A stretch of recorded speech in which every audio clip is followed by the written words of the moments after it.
लोकशाहीचा बुलंद आवाज, रिपब्लिकन वार्ता, महाराष्ट्र। पुसद तालुक्यातील सांडवा मांडवा महसुली मंडळामध्ये पावसाचा कहर। शासनाने तात्काळ पंचनामे करून पूरग्रस्त शेतकऱ्यांना मदत करावी। बातमी पुसद सांडवा मांडवा।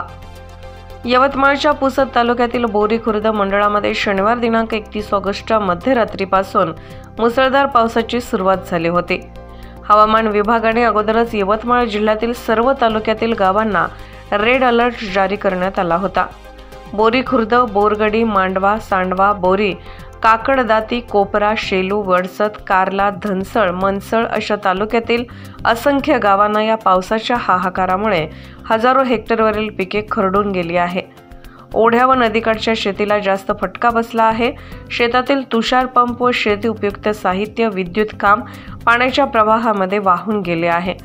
मांडवा शेत शिवारातील अनेक शेतकऱ्यांच्या विहिरी खचल्या आहेत। बोरी खुर्दमधील श्री संत दुधागिरी महाराज यांच्या मंदिरामध्ये 3 ते 4 फूट पाणी साचले होते।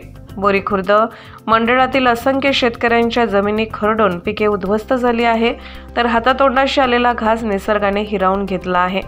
आता शासनाने झालेल्या नुकसानीचे तात्काळ पंचनामे करून तातडीने नुकसान भरपाई द्यावी, ही बोरी खुर्द मंडळातील शेतकऱ्यांची मागणी आहे।